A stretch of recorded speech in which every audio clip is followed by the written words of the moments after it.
latest weather, traffic, and news updates online at 560theanswer.com. Now, from the Signature Bank Studios.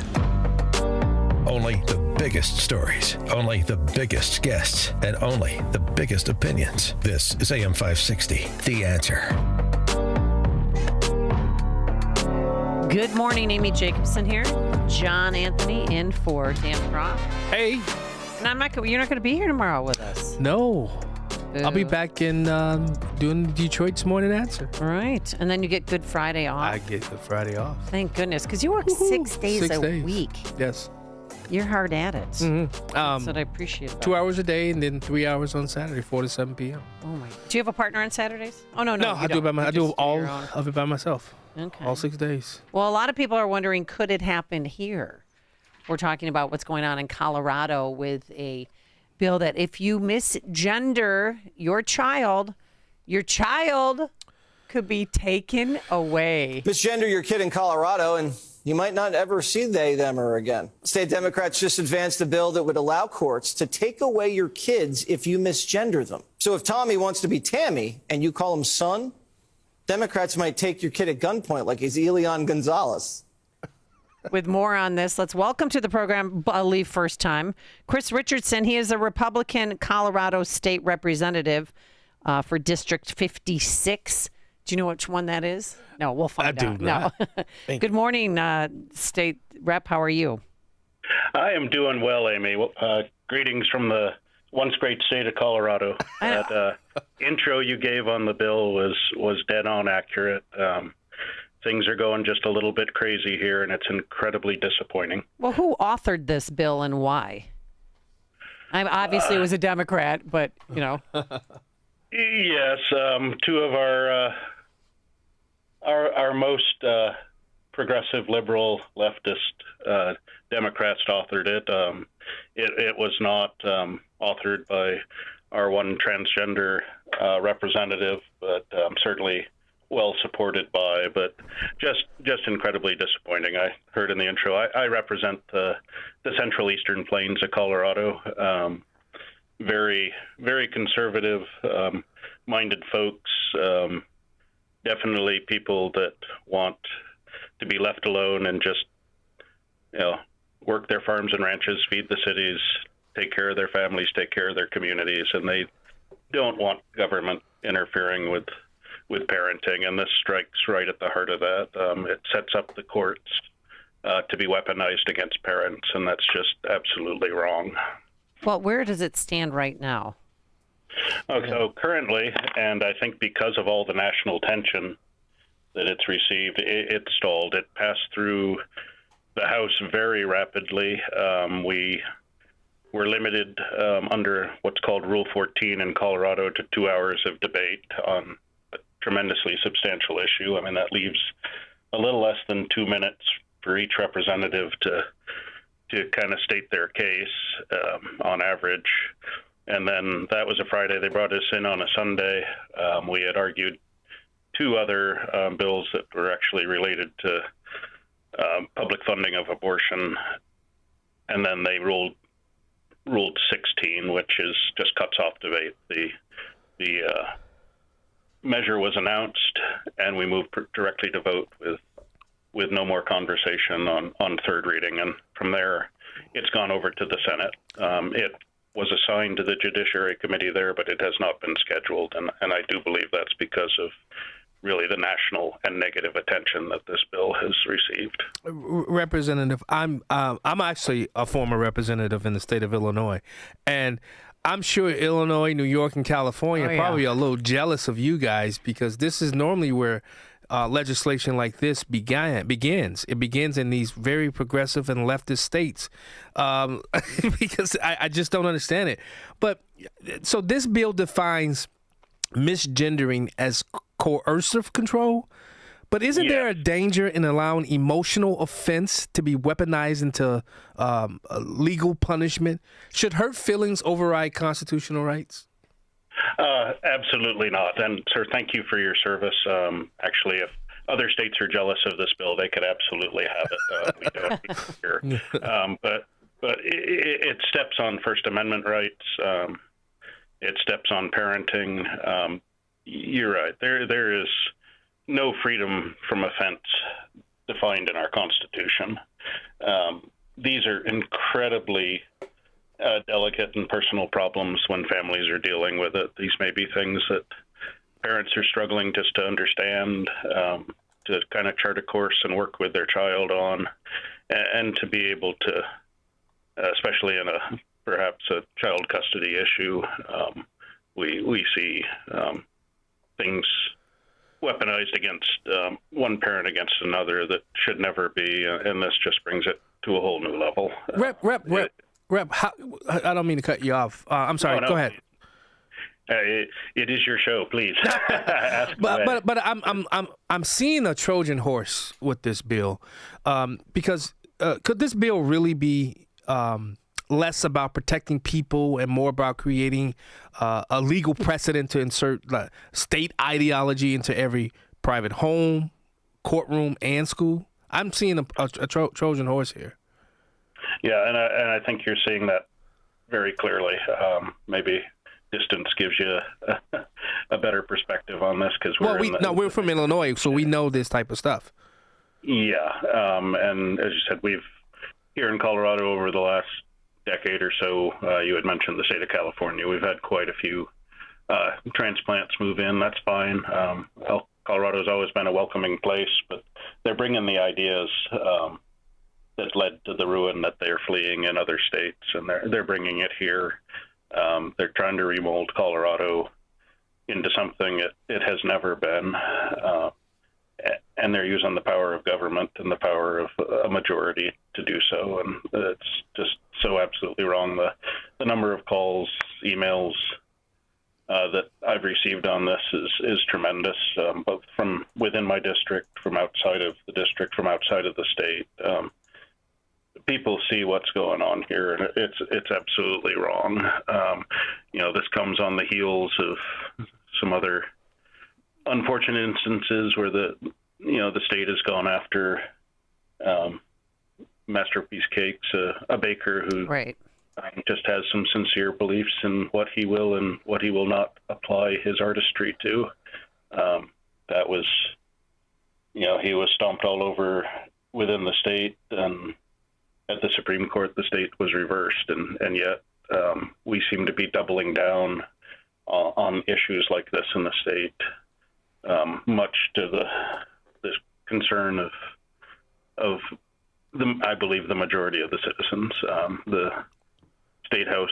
This is an interesting state house, in that over a quarter of the representatives actually were initially not brought in by election, but appointment by small vacancy committees, Really? And that tends to, for whether people resigning, moving to vacant Senate seats, etc. We're in a position now where small groups of the most activist political folks have selected a fair portion of the folks that serve here. So I was reading about this trans rights bill, and it would also require insurance companies to cover hormone therapy, eyelid surgery, facial skin tightening, chin surgery, facial implants, lip augmentation. Oh, I'm not done. Breast augmentation, rhinoplasty, which is a nose job, and permanent hair removal. So I grew up knowing and considering those surgeries I just named as elective surgery. Elective if you are not now part of a special class that's trying to be designed, but you're absolutely right. These are primarily elective surgeries, ones that in most cases would not be covered by insurance.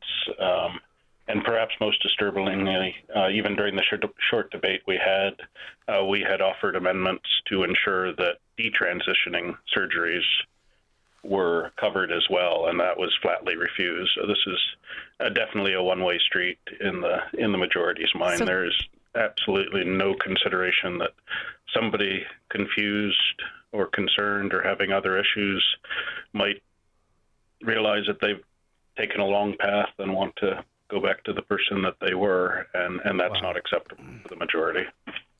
Wow. What's God, this is baffling. What the genesis of this bill? Who What organization was it? Was it an outfit in Colorado or some organization outside of Colorado that wanted this bill introduced? You know, I wish I could tell you, sir, but I hadn't dug into that. When faced with the bill, that was the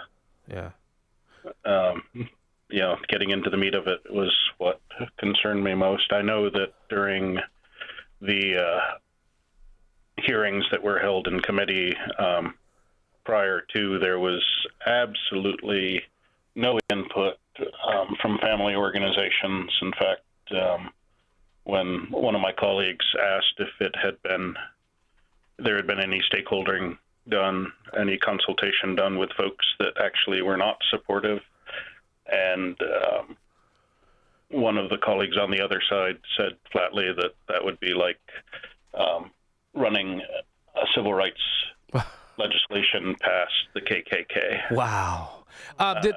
Did I hear you say that there was floor debate on this bill? Or just very little? Yes, very little. They called the previous question? Yeah, what we call in Colorado Rule 14, limiting of debate. There were four very hefty bills, two related to abortion rights, two to transgender. They limited 2 hours of debate on each of those. The reason why I posed that question is, was there any debate on the floor about this becoming weaponized in child custody cases? Go ahead. Yes. Yeah. I mean, that point was raised repeatedly, and that was probably the heart of what we tried to address during the scant 2 hours that we had. I mean, there's other pieces of it that are bad, but this stepping into the relationship between a parent and a child by the state was one of the biggest issues. In fact, when asked about it, one of the sponsors said that this may or may not, this is just a tool that's being provided. It can be considered. It may or may not be ever used by a judge in a decision. That was what was stated. The bill itself says that this must be considered. It will be considered. So you've added it to a laundry list of things that everybody in this world, regardless of their ideology, would recognize as child abuse. Yeah. Now we've added calling your child by the name you gave them at birth. Now, I don't know how you guys do it in Colorado, but did you guys look to see if there were any fiscal notes on the bill to see what it will cost? Was there any cost analysis done on the bill? What was the legislative intent? Was that explained in the floor debate as well? It was addressed primarily. This bill, the 1312, the misgendering coercive control bill, had no fiscal note. It was simply opening up considerations and things that must be looked at in court. The insurance bill definitely did, because that would hit right at what we provide in terms of state funding for Medicaid and those that are on any state-funded insurance program. And the cost is tremendous in a year when we were going into a budget looking at a $1.2 billion shortfall. So wow. There's certainly priorities at play here. How long ago was Colorado red? I can't remember. Bush? 14 years ago was I believe the last time the House had a Republican majority. This last election, we started to turn the corner. We had dwindled from in a body of 65. We had held the majority 14 years ago. We had gotten down to 19 individuals. We picked up 3 seats. The last president was Bush. November. So we're hoping that's the beginning of a tide that's turning. We just hope that the damage isn't too great. But all right. Well, thank you so. Oh yeah. Did you want? I got one more question. Sure. When you look at the political ideology as a protected class, are we turning gender identity into a political ideology enforced by law? If so, who's next in line to be censored or criminalized? I do believe that's the direction that we're heading in. And I'm sorry you broke up a little bit at the end of Yeah, I said if we're turning this political ideology to be enforced by law, who's next in line to be censored or criminalized? Is it conservatives? Is it Republicans? Who's next? And where do you stop this? What's the wall that's put up to say enough is enough? Yeah, well, I think right now those with a conservative mind, those that conservative and or libertarian mindset, truly feel like we're in the crosshairs. But I think the end state, if we go down this road, is truly government control of thought, regardless of the party that brought it or the ideology. We are slowly but picking up steam, moving more and more control into the hands of the government, and less in the people and less freedom. And I think that we are taking steps towards tyranny, and that's not a word I use lightly. No. Exactly. All right, State Rep Chris Richardson from the 56th District in Colorado, House of Representatives. Thank you so much for joining us. And we will definitely be keeping an eye on this trans rights bill that is percolating in Colorado. Thank you so much for joining us, sir. Thank you. Thank you for helping get the word out about what's going on here in Colorado. All right. Thank you. And he joined us on our turnkey.pro answer line. It's what Chicago is talking about. It's Chicago's Morning Answer with Dan and Amy on AM 560. The Answer. Honey, we're not moving, but we gotta do something about this kitchen. Funny you mention it. I just stopped by Forever Remodeling's new showroom in Niles. I saw over a dozen kitchen and bathroom layouts they designed. They even offered to stop by the house and give us a free in-home design consultation. What'd you tell them?